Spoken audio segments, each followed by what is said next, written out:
Mark Strong, baby. What's up, homeboy? What's going on, man? You know how we do. AKA Mr. Everywhere. You know how we do, man. AKA Strizzzy. Strizzzy. Man, I've been trying to get you on here for a minute. Yeah, it's been a minute. I'm sorry that it's taken me so long, but I'm happy to be. At the time, had to be right. Listen, you're a busy, very popular man. I'm humbled. Thank you. I'm Please, humbled. I'm humbled to be on like my second podcast ever. Second? Second. I don't do this often. I've done one before. Other than that, I don't do it. I really don't. I take it special. Some people on a lot of different podcasts, I take things specially. So I'm like, this is my second one. It makes me really wonder what people are doing in this city if this is only your second podcast. I've been asked several times. I just like, some of them I just don't feel to do. Some of them I don't have the vibe for. Some of them is timing. But this one I had to make sure it had to get done. See that? You know what I mean? I had to make it happen. I don't even know where I want to begin with you, to be honest. I mean, I see you at the Raptors games all the time because I work with you over there. Yeah. I went on, so you know when I do these shows, right, you always got to go online and do a little bit of research. Right, okay. But I'm trying to change it up a bit. I don't want to do too much research because I find when I do too much, I become uninterested kind of because I know a little bit too much. You know what I mean? So I don't even know where I'm going to begin, but I'm going to begin here. Okay. Don Cherry. Timing is everything. Timing is everything. What about him? Don Cherry's. Let me say this. Let's just get this out the way. Yeah. Archie Bunker in All in the Family. For those of you guys that don't know, check out All in the Family, Archie Bunker, in the 1970s, 80s or so. Archie Bunker couldn't survive in 2019. Yet in those times, it was probably the hottest, most funny, yet most socially active show that you can think of. But it was very controversial. A lot of different phraseologies and words, and he was a character that pretty much somebody that like was he was racist, misogynist, all that type of stuff. But what they did is they blew up his character to show you how ridiculous racism can be, right? But Archie Bunker was a character that we all got to laugh at, even his ignorance. Right. Many people laugh at, enjoy, embrace Don Cherry's knowledge of the game, sometimes his ignorance socially. They kind of chuckle at it, laugh at it.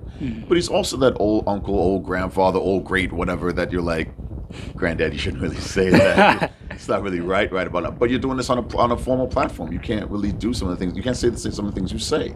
So that can't survive in 2019. And I think that what he said was, what he says is his opinion. I think what he tried to say and what he did say were two different things, but they also came from the same place.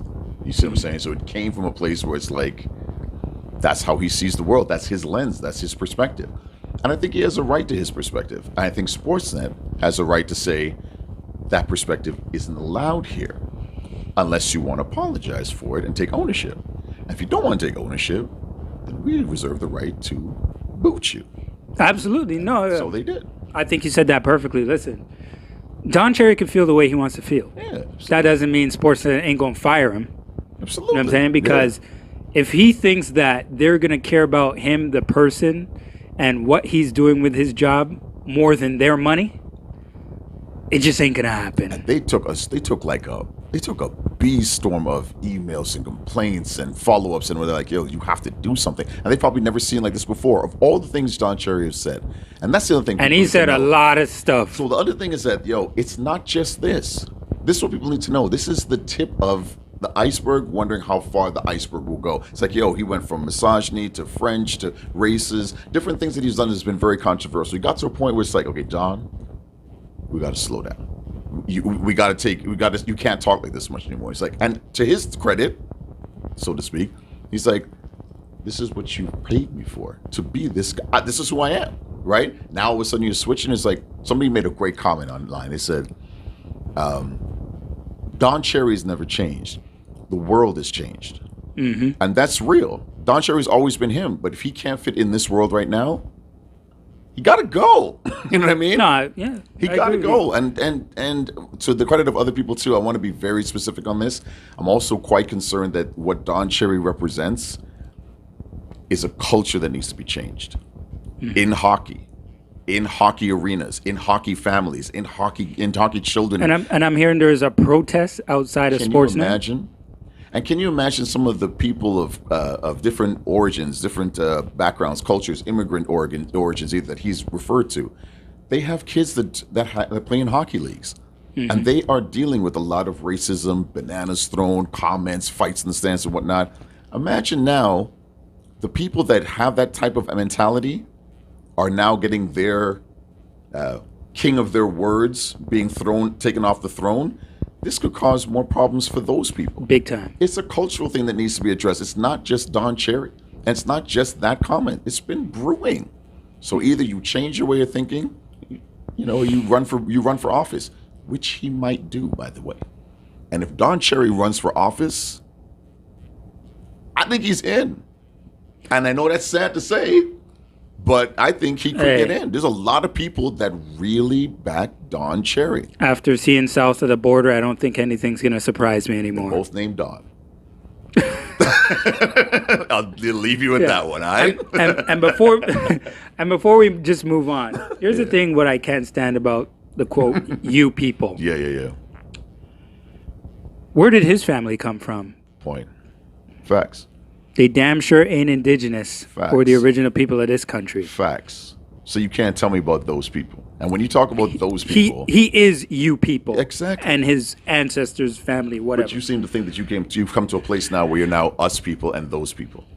It's not right. And another thing I'll say is you guys, no offense to certain people, but you got to take microphones away from certain people who aren't thinking before they talk. Certain ex-people that have been in office who are going to start to kind of, defend Don Cherry and whatnot. You got to be Hazel careful. McCallion. That's the one I'm talking about. I saw that nonsense this morning. Hazel, you can't do that.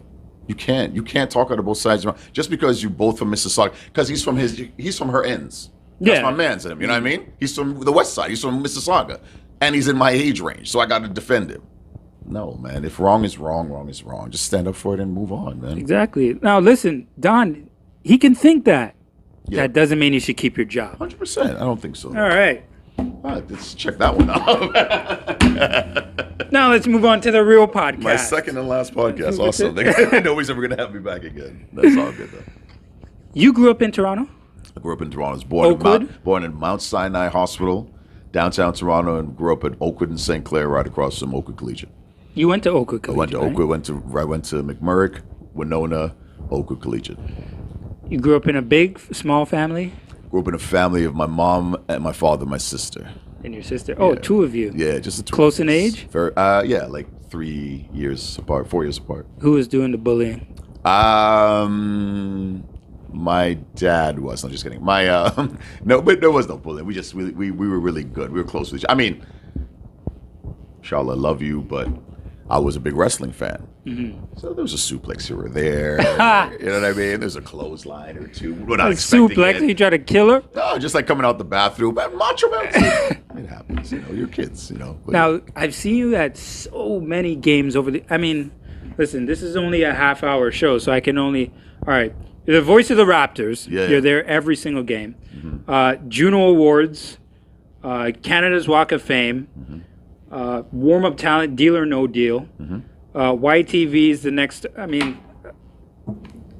We don't have the time for me to keep going here. All right. I've done a lot, yeah. What I want to know is, where did your personality come from? Especially because I see you at these Raptors games, Joe. And especially like when you're doing those intros at the beginning of the game, forget about regular season. I'm talking about playoff time. Playoffs is a different beast. It's a different beast. Yeah. You know the energy inside. Oh, yo, the energy. When I hear you just going crazy, I see you sweating. Yeah, gotta move hats going backwards. I'm like, I see. Where does the fire, the personality come from? Oh no, I've always had this zest for life. I've always had this, and that's, I don't want it to sound corny or cliche or anything, but I really respect and honor and I'm humbled. As much as you see all the bravado and the crazy, I'm humbled by the position I'm in, because there are so many people that could do this, wish they could do this, and I've been picked to do this and chosen by whatever force, whatever energy, whatever supernatural being, whatever God, which I believe in. But I'm just happy to be. And so since I've been put in that position, I can't let it go. I got to make it as good as I can. I got to make it as best as I can. I got to want to keep this and get more and more hungry for it. So I'm happy. Not to mention, this is Toronto, and this is basketball, and this is center court at the, you know what I mean? Oh, yeah. Yo, man, all of that is, that lights is beautiful to be under. You got to give the energy that you're getting back. And that's what I think Toronto gives, a lot of energy, so I give it back. You think any of it's a trait from your parents, or? My mom's not really an extrovert. My father's quite the extrovert. He's quite the showman. But no, I think it's just something that I sort of developed myself. And I guess my family, to be honest with you, most Caribbean families all have like the singing around Christmas table, and you know the different dance parties and the showcases that happen and whatnot. So we all have this sort of entertainment value to us, even when we're talking. Just we talk with our hands, we talk with jokes, we make all kind of laugh, and you know what I mean. So I think all of that extrovert activity comes out in the work that I do. So you are Mr. Everywhere, aka Mr. Everywhere. You do a lot of positive stuff in the community as well. There is a spike in violence going on in communities around Toronto. What do you believe? Why do you think that is? Okay, I don't know which answer you want. Yeah, because I'm only tying it in because I'm hearing you talk about your family and growing up with both your parents. I only grew up with my mother, for the most part. Do you think that had an impact on the way you behaved growing up? Like, how did your father impact you in regards to the way that you carried yourself in the community as a child or as an adolescent? I think consciously and unconsciously, there was that presence in the house that was a second presence in the house that lets you know that there are two people here to rear you. So whenever you have one person that you can sort of fish around, you know that there's somebody else that is going to make sure. So there's always good cop, bad cop. But to your credit as well too, and I don't say this to diminish any of the strength of a single parent, but you know, you could come from a single parent background and still have that duality feel in the house. Like there's a lot of mothers who are mother and father. You know what I mean? And and so there's some fathers in the house that maybe it'd be better if he wasn't in the house. You know what I mean? So so it's really like so when people say, "Yo, I just grew up with just my mom," it's like that's not the reason. There's something more that dragged you out. There's something more that you're dealing with. And I think the youth these days, I've been through a lot of different counseling sessions in different places where I try to reach out to the youth and talk to them. But I think there's this weird sense of lack of hope and understanding of what's on the other side of school, job fairs, all that kind of like all these positive implementations that people have for the kids. What's on the outside? There's a lot of kids that are going to school. I have 4 children. Let's take my first daughter for example. She's gone through the high schools, the universities, and all that kind of stuff. She's doing all that. I can't believe. But what's on the other side? Oh yeah, absolutely. She's 23. I was surprised when I heard that. She's 23. Yeah. Like when I heard you had 4 children. But that's my second youngest. Like my oldest son is 26. Yeah. 23, 20, and 18. Wow. So you look way too young. Thank you. But my daughter though, is like she's gone through all of that, and she finds herself even in those positive stages. What's the outcome for job? What's the reality for income? So sometimes you get frustrated. And along with frustration is a system that holds you by either your gender, your race, some orientation, whatever it is. You also have that pressure. So you have that pressure, you have lack of job, you have lack of opportunity, and then you have peer pressure. And then you have a general culture that starts to not care as much about what the authorities think. So when you add 4, 5, 6 things on, it's easy to slip into something that would be either violent, criminality, that kind of stuff. But you don't think of it as you want to be a criminal. You think that this is a way to live, and it's not. Nobody wants to be, let me put it this way, nobody wants to be a criminal. If you gave a criminal an opportunity to make clean money, live, feed, and aspire and grab those aspirations of being the person and attaining everything that they want, and they could do it clean, why would they want to be a criminal? If you don't have an opportunity to not be a criminal, and your only opportunity is to go into crime, that's your only option. To some people. Some others just get caught up in the wrong crowd. You know what I mean? So there are different angles and aspects to what's going on with the youth. I have no solution. I think we're all trying to find a solution. I think we're all concerned. But the other side of it, if I go to that's that side. If I go to the other side now in concerns to the systematic situation, we really got to ask ourselves, how's a 15-year-old getting a gun? Where is it coming from? Why is it so rampant? Not why he wants it. There's any reason why you might want to do something. How do you get that access? Mm-hmm. And I'm not talking about like rifles that are allowed to kill a deer. I'm talking about machine guns that they use in war. I'm talking about AKs, handguns.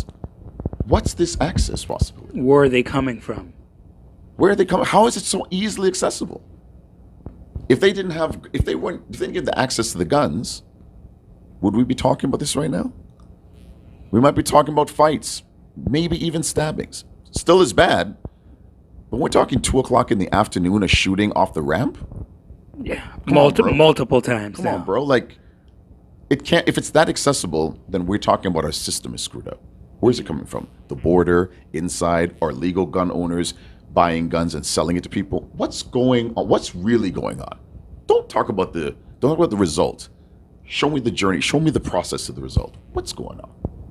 So that goes out to the mayor, to the premier, to the prime minister. Call anybody. What's going on? Maybe I'll get one of them on here for some answers. Ask them what's going on. What's going on? I'm going to stick with the kids here. Okay. But you as a kid. Okay. All right. What kind of kid were you in school? Rambunctious, boy. What part of school? We're talking about grade 6. We're talking about grade 10. Let's go to grade 10. Grade 10, I was basketball all day, OCI all day, point guard all day. What do you mean? Oakland you played? OCI. We will fight till we die, B. Ask anybody, point guard on point. I'm gonna follow up on this. In the British Knights, let them know, BKs. Y'all kids too young for that. But yeah, I was playing basketball all the time. Just doing regular kid stuff. We did lip syncing, New Edition music. Couldn't sing, so we lip sync. Now, were you in theater and doing plays in school? I was in theater doing plays, and that's also probably my where my theatrics on the court happen as well too, because it comes from my theater. Not as much my theater learning, but my theater instinct. So I always felt that I was never a good basketball player. I just act like I could play basketball. When we do this thing where we kind of like, yo, what's up, man? That was me, right? So if you want me to introduce somebody, I'll go, all right, let me do it. Come on, if I have enough confidence, maybe you'll be confident in what I'm saying. So everything for me is theatrics. Yeah. So when you see me even talking to you now, you've seen me talk. I've been using my hands for the last 10 minutes. Yeah, I love it. It's all theatrics. It's all theatrics. I think it comes from a bit of my Caribbean background. You ever thought about acting? Yeah, I've never had the face for it. You see all that stuff you just mentioned is all voicing. Voice is great. And then I can confirm. And then the face. Everybody sees me like, oh, so that's what you look like, Mark. Oh, come nice on.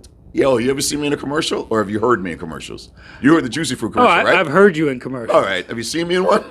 No. Right. So I'm saying all here doesn't match all in here. So that's all I'm saying. Yeah. How did you get into radio? How to get into radio? I started at icebergmedia.com, which is illinois.com. It was an internet radio station. Uh-huh. I did internet radio with a DJ named Nigel B, and that was alongside people like DJ X and Snakey's Corner with King Turbo, which is Specs the Boss and them. And then after that, I moved on to Flow. They just sort of were looking to go from internet radio to, Flow had started up in 2001. Yeah. And they wanted to do, they were starting the interurban radio station, but we were doing internet station, and they were looking for talent. And Farley Flex, who used to manage Maestro and them, I knew him from back in the day. He sort of said, yo, you really need to send in your demo. And I didn't really want to. And so DJ X sent in my demo for me, which I appreciate, X. And Flo gave me a couple of interviews, 4 or 5 interviews, and I got in, and I just got on radio. And after Flo, I left Flo. G came along, and they asked me if I wanted to start up again, me and Jem, and I was like, yeah, let's do it. So when you were younger, this is not like something you necessarily sat around and thought about to do. Never. I never thought of doing radio. I never thought of my voice. And to be honest, I don't hear, when you hear something internally, it's not the same externally. I don't hear what people hear. Like when people are like, yo, your voice, I'm like, I can hear it. Because when I hear my father, I'm like, y'all don't know a deep voice. My father's voice, you know what I mean? Just like call my name, like when he's calling my name to come downstairs, I'm like, I'm coming. You get a little worried, a little scared. So that's where you got the voice from. Yes. Because your voice is super distinct. Anytime you're on the radio, immediately like. It's from my father. My dad has a deep voice like that. That's pretty crazy, man. Yes, it's a little nuts. When did people start telling you that you had a unique voice? I don't think it was high school, man. I think it might have been high school, actually. Might have been high school. I did a Theater 55 play. I did Raisin in the Sun, and I did a Woody Allen play. I can't remember what it was called. Anyway, it was around that time, so I was projecting, using my voice, using my theatrics, and they're like, your voice is whatever. And then I just got into radio because it was more my personality that people kind of gravitated to, they liked. And then when I talked on the mic and the way my voice came through the mic and my personality, that's where my voice sort of took off in a different way. So if you weren't on radio right now, we're just doing stuff in general because you do 100 different things. Yeah. What do you think you'd be doing? Like when you were younger, what did you kind of want to be? I don't know. I think I just wanted to, I got to be honest, I think I just wanted to be successful in anything that took me, because not a lot of people in high school know what they really want to do. No. Not a lot of people in college and university still know what they really want to do. So everybody just wanted to get a good gig. As a matter of fact, for a while I worked at Sick Kids Hospital, and I worked at the switchboard. Oh, really? So people that was the funny part too. People are calling in at the switch. And sorry, that's another place where my voice was like, it was weird, because I'd be like, hey, hospital for sick children, not going to transfer you. And this is like parents calling, they're like, oh, I'm like, hell, it's your kid, right? We're talking about your kid, your little, so let's relax, okay? It's just, and so I transfer them. And then at one point, some of the doctors were like, can we get you to do a skit for us, because your voice is incredible? So some of them doctors you just called just to hear the voice. Yeah. Like, word, come on. And then they come downstairs to check out who the voice is, and they go, oh, there we go again. The voice is cool, but I ain't worth the looks over here. But it's all good. But yeah, so I worked with Sick Kids. I just wanted to be successful at anything I did, and whatever took me, I was up for the challenge for it. It's one thing I wanted. I wanted to tell kids and anybody out there, any door that opens for you, walk through it, because it's meant for you to be a challenge that you should uptake. And if you're not meant for it, it doesn't hurt. You were standing up here anyway. Walk through it and you'll stand back, or you'll keep moving. But just walk through any door that opens for you. I'll be partly selfish and use that all for myself as well. You should, absolutely, man. Any door. Like if you could sit down with any person, past or present, who would you sit down with and why? Holy man. Does it have to be from a certain genre, a certain place? Nope. Could be absolutely anybody. You can sit down with them, get some knowledge, pick their brain, ask any question you want to ask. That's a tough one. That's really tough. There's probably more than one person you That's the problem, man. have in mind. I think the two people you can give me your top 2 or 3 if you want. Two people I think would be it would be Muhammad Ali and Malcolm X. Those are two people, and unfortunately they both passed. But there were two people. Wow. Because because the knowledge within them is one thing, but their transformations in life is what's more curious to me. Detroit Red. Right. You know what I mean? I would go, because he went from there's a saying, there's something that's been going on, a meme thinking that, yo, if Detroit Red never made it to Malcolm X, like if he died Detroit Red, history's different. Oh yes. Muhammad Ali, gets like, I don't know, let's say gets put in jail instead of like being able to fight while he gave up his belt. History changes. Things are different. You know what I mean? Like this, their journeys are incredible to me. And I think the reason I want to talk to them is I'd want to know what kept them so strong. Outside of the religion, clearly, and some of their upbringing, that's a lot of strength. And in this world, we all need a lot of strength. And if you could tap into that, if I could tap into that strength. It's so funny because you read the books about them, you know, and you see the movies, and then you go on YouTube and you watch the videos, and you see how they speak. Yep. You see, you know, the strength, right? The no hesitation, and you hit it on the head. It's like if they weren't around saying those things at that time, you know, like what would it have been like?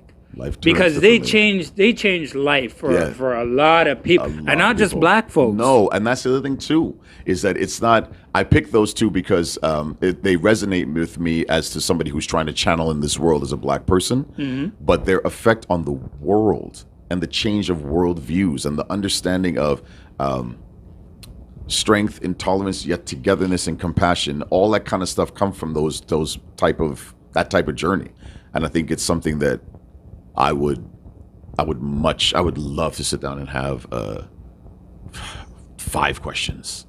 I don't even know how I could get them out. I'd be so chilled by them, you know what I mean, just for them being around. So I would pick those two. Now, I just picked those two off the top of my head. I know I'm going to go home and go, oh, man, I should have said so-and-so.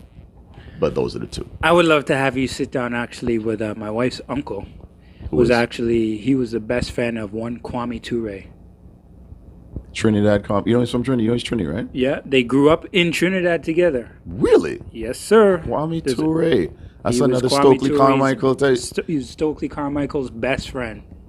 Really? Oh yeah, I got stories for you for days. So you must have a lot too that you've banked up here as well. A lot. And whenever he's here, we have some real discussions. He actually lives in Montreal. Oh, okay. But and he's in Africa a lot. But whenever he's here, I would love to. I would love for you to sit down. I would love to, because that's another sense of that's another track and another journey that I would love to sit down and hear about, because Kwame Ture was another incredible, revolutionary, powerful person that I would love to hear more insight on. Oh my God. That's awesome. Let me ask you this. Do you have any regrets about your career? No. What about anything in life? You have any regrets about anything? No. One thing, this is not a regret. Yeah, maybe it is a regret. I try not to regret anything, because everything is meant to put me where. If I regret it, if I could take back something, I might not be here now. True. Everything had its link, right? But if there's something, this is a weird story, but I'm gonna put this out there. When I was in grade 4, I want to say 3 or 4, I lived at Oakland St. Clair, as I mentioned, and our whole building was full of Greek people. Black people, Greek people, whatever, but a lot of Greek people. I was babysat by Greek people. I ate Greek food. I loved the great people. But every time I went to the elevator, I'd always see a Greek family, and they were talking, and I could never understand what they're talking about. I'm a little kid listening to them, right? Yeah. So I went to school with a good friend of mine, Nick Harmantis, he's a doctor now, and I was like, yo, I think I want to go to Greek class with you. So at age, whatever, grade 4, grade 3, whatever, I started going to Greek classes after school with Nick and a couple of his friends. So 2 years go out. I'm going there 1 year, 2 year. I'm doing well. I'm learning the alphabet. I'm doing all this stuff, whatever. And now I'm in the elevators, and the Greek families are talking, and I'm like responding back, and they're like, they can't believe that this little kid, this little black kid. They all give you the, huh? Yeah, they give me the what? I'm like, yeah, absolutely, right? But here's the thing. Here's my regret, is that the 3rd year going into it, I was doing as well and sometimes better than the Greek children who lived in Greek families. Really? Yeah, because as much as they knew it and understand it, they weren't as eager to study it, because it was just so normal to them. So I was studying it eagerly. The teacher, her name was Kyriaki Ki, she saw that my grades were high, whatever, and she purposely set me back 2 years to go from grade 6 back to grade 4.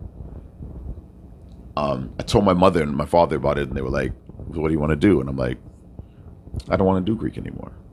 And so my regret is that one person stopped me from learning a language that I could have learned. And I learned now how important languages are, because that Greek could have moved me to Portuguese, Italian, something else, and make me just feel like I could But that moment stopped me from learning Greek and moving into languages. My only regret was to not listen to that idiot Kyriakiki. That would be my only regret. It's a weird regret, but it's the only one. You ever thought about it before? Like, have you ever... To go back to it? Well, have you ever expressed it to anybody else, like how we're doing it now? That's interesting. Never really talked about it that way. Because it is a lesson. It's a very serious lesson that when somebody puts you back, I think I was disappointed in myself that somebody set me back and I let them hold me back. It's one thing to set me back, but I should have kept moving, and I didn't. I let them hold me back from moving forward. So, yeah, that would be my only regret. Now, I've been talking about your personality from when we've started, because it's so dynamic, right? So what I wanted to know is you have such an attitude that's positive, right? It's contagious almost, like when people are around you, right? To speak to you, you're like, Thank you. Yeah, you know what I mean? I love life, man. Now, with that being said, I don't know if I'm going to be right, but has there been an experience, whether positive or negative, that changed your outlook on life to kind of fast forward your personality to becoming that way? Yeah, man. I think in growing up in any city, in any place of the world, I think you have these hurdles and barriers that you always have to confront. And so there's been some negative things, from different police harassments and even in schools and whatnot, being made to tell that you can't really you can't use books and literature that you want to use that resonate with your culture. And I was part of different things like the Black History clubs and the Afro-Canadian clubs, and I was into the Spike Lees and to Do the Right Things. And so there were these different rebellious times which I started to open my eyes of the different things that were happening. And those things, though, even though they stem from different negative places, I always found a way to make it positive in me. I didn't let it erode my positive nature. So even if it was something negative, I made sure that it fueled the positive side of who I am, and I just found myself stronger that way. So yeah, I think there are different negative and positive experiences that I've had that continue to fuel my positive, and that's your choice. You can take a negative and positive situation and make it fuel your anger, but that's because you're naturally an angry person. I'm naturally a happy person. Okay. You know what I mean? So yeah, doesn't matter what it is, I'll find a way to make it. Before I actually get into action, doing my job or whatnot, I always sit in the front row. Just watch the guys warm up and whatnot. A lot of the time I sit down with my good friend and psychologist, Dr. Brian Shaw. Okay. And he tells me the importance of finding your truth. Right. You know what I mean? 100%. And how powerful that is. What's the thing about you that you, I don't know, maybe still to the present, but was there a time, what's the thing about you never wanted anyone to know? Like I put out a post on Instagram, maybe a few weeks ago, that I'm a FedEx driver in the day. I'm doing this with OXP Media, the company I own.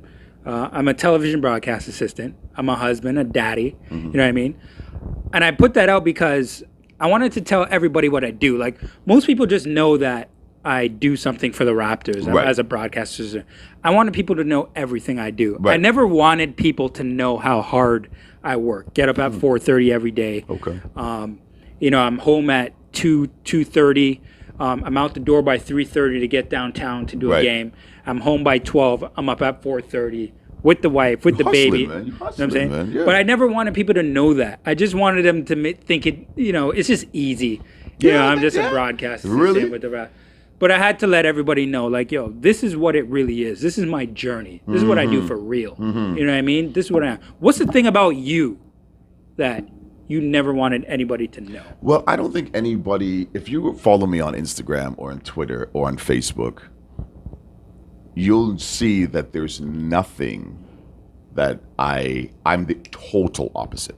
Like, I want people to know everything to the point somebody's like, okay, Mark, we get it. Every 1 o'clock you go to the gym. All right. Yeah, you're sweating. Oh, you're tired. We get it, Mark. But yo, my schedule is, so if it's something that has to do with race relations, if it's something that has to do with basketball, if it has something that has to do with education, politics, religion, whatever it is, I don't fear to let everybody know who I am and where I stand. And I see it. And you know, and the reason why I do that is because I need you to like me for me. Not just, you know when some people have the aspect of you they like I like Mark when he does this, but when he starts talking like that, yeah, you don't need to follow me. And so many people are afraid to do all the things that you do and say all the things that you say. I need that. So that happens and a lot. The reason why I need that is I need to know who needs to be out of my life. I need the toxic out. So you need to know exactly who I am so you can bounce. Or you need to be who I am so you can stay. That's an important lesson. I actually never thought about it from that perspective. I need to know. That's super because true. I hate getting surprised by somebody who I think is cool, and then I go, oh, so you like Trump.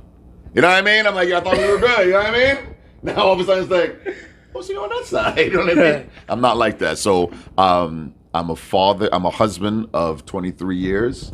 I'm a father of 4. I'm a Muslim. I do the radio in the morning show. I went from Flow to now I'm on G98.7 for the last 8 years.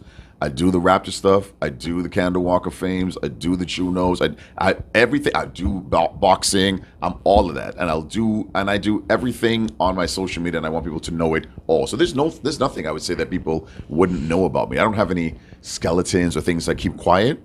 I want to own up to everything because I want people to know there's a totality in people. And if there's some wrong stuff and bad stuff, I'll tell you that too. Because if anybody gives you something perfect on social media, you need to get rid of them, block them. Because they're fooling you into believing that life is perfect. There's no perfect in my life. Even when I said everything, it sounds really positive, there's struggle in every one of those things I just said. Whether it's religion, family, business, work, friendship, there's struggle in all of that stuff. But I find a way to do it all. And I also do it to make sure that people know that when they're at home saying, yo, I ain't got time to do all this kind of stuff. Yo, I find time. You find time to do 8 things and be good at them all because you have a passion and love for it. So you need to find your passion and love and implement it through the whole thing. I wake up at 3:30 every morning to pray. I wake up then and I also prep the morning show, go to the morning show from 5:30 till 10, get home and sleep at 11 till about 12:30, work out from 1 to 2, get home and take a shower at 3. If it's a Raptors game, take an hour and a half sleep, jump down to the Raptors game, get home at 11, start it back at 3:30. Let's keep it pushing. So many people, yo, B, when I drive on the highway in this type of weather and snow, and I go, yo, I could be doing construction right now. I'm blessed. You know what I mean? I could be out here in the cold, asbestos, all of that stuff, right? Yeah. Earplugs, all that stuff, losing my... I could be doing... I'm on the microphone in the morning talking to the city. I'm going to wake up and let's do this, bro. You know what I mean? And you sound like you love doing it every single morning. Trust me, and I want people to love that I love what I'm doing. Maybe it'll give you something positive to go with. So I'm happy to share everything with everybody. No problem. Now, you're talking about social media. What do you think... How does social media to you impact the lives of youth? You think it does it more for a positive or negative way, or do you just... Well, just like I said, like if you're happy by nature, it's positive. If you're angry by nature, you're gonna have a lot of angry, negative, toxic stuff on social media. So some people would broadcast violence. Some people would broadcast births, successes. Some just always talk about failure. Some of it I've seen. So I put up memes like every day with a positive little message out there every morning. It's funny because I get DMs and I get people messaging me saying, I really needed this. I don't know who I'm talking to, and I don't know who's listening. I don't know who's reading. I don't know who needs this right now. So for that, that's good. Some people put it up there for their business. That's great too. This is a different age. This is a digital age. Sometimes you don't even need to have a 9-to-5 job. You can do it on YouTube. You can do it on Instagram. You can make money. This is that age. Then some people are getting hit by a car and you're not helping them with CPR. You want to get it on camera to get likes. Stand there. And record that, and they can't breathe. That's not too good. So I'm saying, like, there's a balance. It depends on what your perspective is. And I think if people used it for positive more, we'd be. And then there's also, like, I don't know what's going on in Bolivia unless I check Twitter. Thank God for Twitter. Otherwise, I wouldn't know what's going on. Mm-hmm. It helps. You know what I mean? So I think it's for the youth, if they use it in a positive way, which a lot of them do. I want to say that as well, too. A lot of youth really do use it for positive ways. They do it for climate change. They do it for rallying. They do it for a lot of big things. Yeah. You know what I mean? So I don't want people to think that, these youth are always just putting up things like guns and music and this and talking about gold and change and all that kind of stuff. That'll happen if there wasn't in the internet. It'll happen anyway. But these guys use this as a great platform to rally people. So yeah, man, I think they use it for good. You can, if you could go back and speak to your former self, let's say 10, 15 years ago, anything you would tell yourself and do differently? I would invest in purchasing land and property in different places of the world so that I can be just as busy here as I am in Grenada or as I am in wherever. I can move around and still be busy and have ownership, and my children and children's children would have places to stay in different parts of the world when they're ready. Mm-hmm. You know what I mean? I think ownership is so important for Black youth and any youth in particular, but I see a lot of families of different backgrounds have that stability and have that foundation, and we don't have that. That's what my man Nipsey Hussle is trying to teach. Nipsey, you know what's sad about Nipsey Hussle, man? Nipsey Hussle is a prime example of not roses, but gaining knowledge for somebody after they've passed away and can't continue to move the movement. Because his movement was, imagine he was doing all of this and most of us only knew it when he died. I did. I only knew about this stuff after he died. Bro, I followed Nipsey for a bit near the end of near before he passed away, maybe about a year before or something like that. But he had so much creativity and so much entrepreneurship, and everything was about, gathering a nationalistic a mentality for himself and for people in Crenshaw and in LA. And I'm thinking, after he passed, now people put more value in the death of people than in their life. It's like they don't want to give them that props and give them that support and give them that love until they die, and then put money into a trust fund and put money into a GoFundMe and put in. All this time, we could have been building Nipsey's brand, Nipsey's idea, Nipsey's movement. He passes away. They do it for maybe 6 months. There's no real GoFundMe for Nipsey anymore. People still love him. People still probably might do something, but now you just move on. And the problem with that is that there's so much things going on, deaths, hurricanes, this and the third. You can't keep up. Mm-hmm. You know what I mean? So I just wish people would learn from people now rather than when they pass away. Now let me ask you this: if you could teach a course, I got a few more for you before we wrap it up. That's all good. That's all good. But if you could teach a course on your profession, what would it entail? It's funny. I'm supposed to be doing some. Yeah, jot this down. I'm supposed to be doing some workshops right now for some from schools and whatnot. And I've never really done a workshop. I've done one before for I think it was like a Muslim rally, not rally, a Muslim school event. But what would it entail? I don't know, man. I think so. I take from Eddie Murphy. Mm-hmm. Eddie Murphy said once on our Arsenio Hall show that that somebody asked him if, could you give me some advice of a new upcoming comic? And he goes, my best advice is to not to take nobody's advice. That was his best. He said the reason for that is that he was doing some comedy show. He went up on stage, and I think the owner of the club said, oh, you're terrible. You're never going to go anywhere. You're horrible, whatever. And like 5 years later, he was on Saturday Night Live and whatnot, and then he met her daughter, the owner's daughter. And the daughter said, hey, I'm an actor. Can you give me advice? And he said, don't listen to your mother. Because wow, had I listened to your mother and taken her advice, I'd have never been a comic. So it's hard for me to teach somebody something. And I wish I could. I promise when I say this, I really wish I could teach, like have a course, a blueprint, a book, something.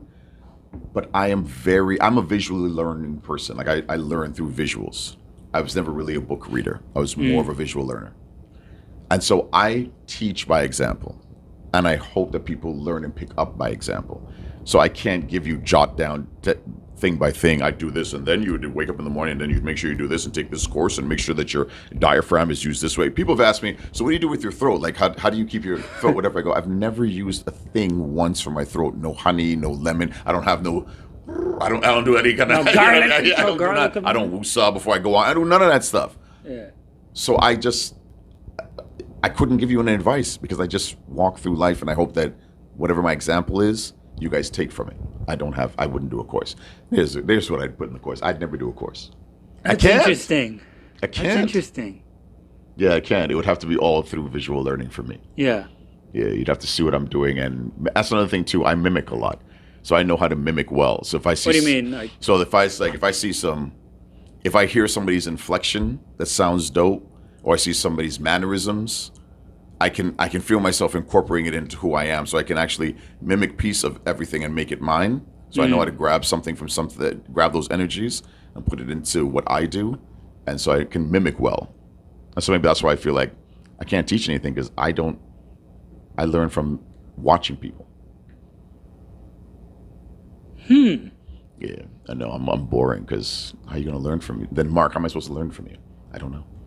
That's very interesting, though. Yeah, I don't know. I mimic.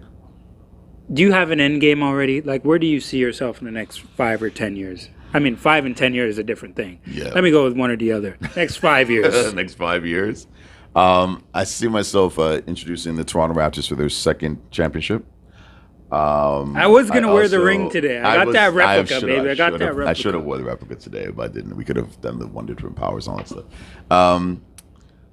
5 years from now, I don't know. I don't know what holds for 5 years from now. I hope that I'm still doing this. I hope that I can progress into some other things in schools, in communities. I need to use the platform that I'm at right now in order to raise more of a positive energy towards the kids out there. But for me personally, I've been so happy and blessed in what I've been given that I can't ask for anything more. Whatever more comes to me, I'm more happy for. So I'm not aspiring to anything. I'm just happy to just keep going through the next door of opportunity. Well, listen, Mark, I'm very happy you took the time to come out here today. You had a lot of people, a lot of stuff there, man. You got man. I can't get to more questions. I mean, listen, I just got started, man. Well, listen, man, I listen to you all the time, and boy, when I told people I was having Mark Strong on my show, really, I'm happy for that. Hey, listen, oh boy, I don't know it, so I'm happy to hear that, because I do get the love in different places when people see me, or they on my Instagram and Facebook and whatever. But listen, those old Jamaican ladies went crazy when I told you I was having Mark Strong. That was so fun. You remember their names? I would love to shout them out. Whoever you are, wherever he drops off the parcel at your house, Mark Strizzzy has love for you. I wish I knew their names. I'd love to shout them on the radio. I don't even know all their names. I wish I could shout them on the radio. We get them all the time on G98.7. And I work with some of them, which is pretty bad. Yeah, in the morning show, we know them all the time, man. So well, listen, I'm happy, though, man, because we need somebody like you on air. We don't have enough of you on air. I would like to hear more of you on air. I appreciate that. So I'm hoping we do. Well, I also want to say for you, you mentioned earlier, and you're also a prime example of determination. You're a prime example of talent. You're a prime example of your own inspiration that you put into a reality. Because, like you said, people look at this right now and go, man, that guy's lucky. Man, look what he's doing. Man, but they don't know necessarily everything it takes for you to do the passion that you have in this. So whether it be a family man, whether it be FedEx, whatever the Raptors, whatever it is you have to do, you have to be recognized. Anything that we do, bro, we have to recognize each other for the amount of work that we put in because we know what we do it for. So I have to commend you on making this happen. I have to commend you on chasing me down to make sure it does happen, because with me it's like, Mark, can you just answer my text like this just once? That'd be nice. And I'm sorry, but I'm happy to be here today. I appreciate it, brother. No, I really appreciate you, the words, man. I really do. I appreciate you coming out. Thank you for doing this podcast. 100%. This is OXP Media. This is a revelation of Mark Strong, the Mike Roach Podcast, and we out. OXP, son. See y'all.